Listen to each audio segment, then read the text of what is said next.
In today's video, I'm going to teach you how to integrate Salesforce with Zapier.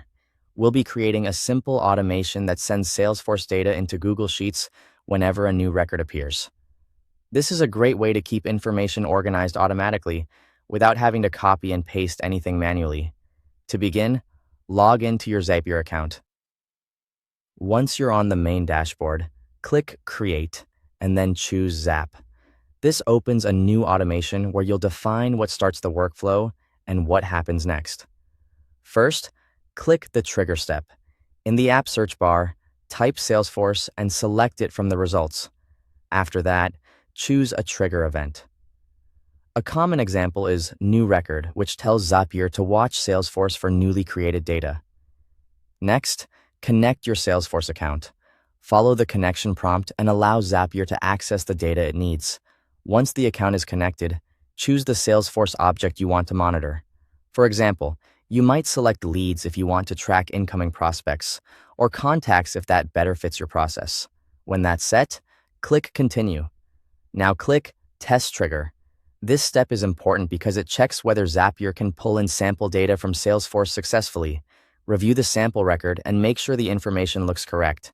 If everything appears as expected, click Continue. With the trigger working, move on to the action step. Search for Google Sheets and select it as your action app. For the action event, choose Create Spreadsheet Row.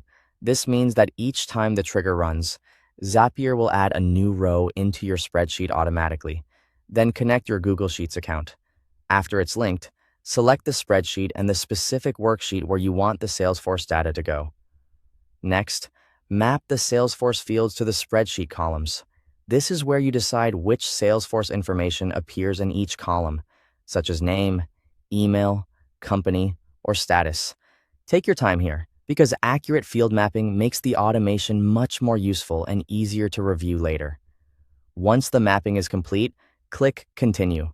Then click Test Step to make sure Zapier can successfully create a new row in Google Sheets. Open your sheet and verify that the row appears with the expected data. If the test looks good, click Publish to activate the Zap. Your automation is now live. To confirm everything is working, create or update a record in Salesforce. Then check your Google Sheet and make sure that data is sent over automatically.